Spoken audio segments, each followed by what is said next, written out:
everyone, I'm Kristin Hunter, and as I mentioned in my grateful video this week, I'm grateful for my Kindle Fire. So I decided to make an extra video explaining how I chose this particular tablet for myself. I in particular put a lot of thought into which one I wanted to purchase because I wanted to make sure it was something that I was going to use and I was going to like it, because it's a big investment and I was hoping to have it for years, and I've absolutely loved the choice that I made. So I'm just going to share with you some of the reasons why I purchased this particular one and the thought process behind how I chose. A little over a year ago, I had decided I kind of wanted to get an e-reader. That's how this all started, actually, was I wanted an e-reader, but I couldn't decide whether I wanted a Kindle or a Nook, and I'd gone back and forth, and I couldn't decide on anything altogether, so I just left it alone for a while. And a couple months later, tablets started to become much more popular, and so I decided, well, if I'm going to buy something that size for reading, why not go the extra step and get something that can do other things as well. When I was first starting to look at tablets, I only had a general idea about all the different ones that were out there, but I knew there were so many options, so I had to find a way to narrow it down for myself. And the first thing I did was I decided that I didn't want an iPad. I already had an iPhone, and I didn't want something that was basically exactly the same, just bigger, and that was just a personal choice for myself. It would have been a lot easier. I would have already known how the navigation worked and how all the different kinds of apps that were on it, and it easily could have gone back and forth between my iPhone and the iPad with the same information, but for me in particular, I wanted something different. So that right there just cut out iPad from my list. The next thing I did was I researched on the internet different tablets and looked at reviews and which ones were good at doing what and what people liked about them. Battery life was certainly important to me. I wanted to make sure that it could last for a long time without having to be charged, particularly for use like when you're taking it on an airplane or something and you need entertainment for several hours of a flight and don't have a way to charge it. So that was one of the things that I was looking for, along with like a general paying attention to price, because I didn't want to go broke buying a tablet. From there, I took a trip to a store to go physically look at all the different styles that they had, because reading online, there's only so much you can learn about them. I wanted to know how big they were, what they felt like in my hands, how heavy they were, if they were easy to carry around, if they felt comfortable for me to hold it.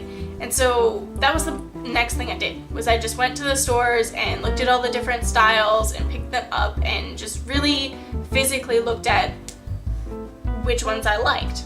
From there, I kind of narrowed it down a bit more. I was leaning more towards either the Kindle or a Samsung, because those were brands that I knew of and I trusted.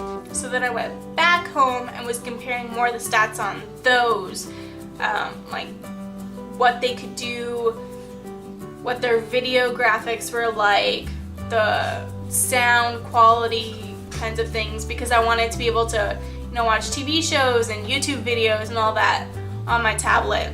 And apps are big on tablets. I had to compare what apps were available through what sources to determine which one would work best for me. Kindle has the Amazon store, whereas Samsung, I think, uses Google Play?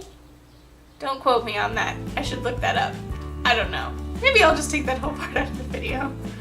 So then I went back to the store again, second trip to an actual store, and this time I was really focusing on the navigation, because that was really important to me, was if I could get around the tablet easily and I knew where to find things and just what worked most intuitively. During that visit, I was approached by a salesperson and was kind of talking to him about what I was looking for in a tablet, and he directed me towards the Samsung, which is a really good product, and I was leaning heavily between that and the Kindle, as I mentioned. So if you're doing something like this and you're looking for the products, really talk to your salespeople. They know a lot about these products and they can help you determine which one works best for you. And the Samsung that he directed me to was a really good choice, but I really didn't like the navigation on it. For whatever reason, it just didn't click with me.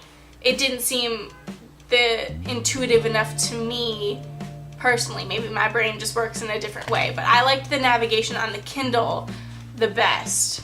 And that's pretty much what led me to choosing the Kindle Fire. And I chose this particular size because I didn't want a really big one. I wanted it to basically be e-reader size because I was looking for a tablet and I wanted it to be bigger than a phone but smaller than a computer. And this turned out to be the perfect product for me in particular.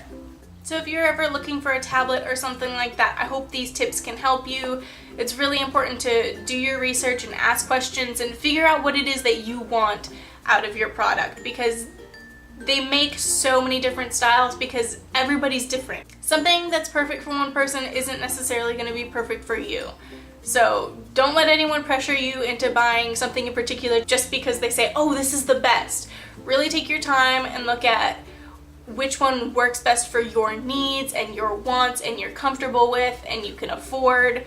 Those are the most important things because it's an investment that you're making for yourself, so you need to be comfortable with it.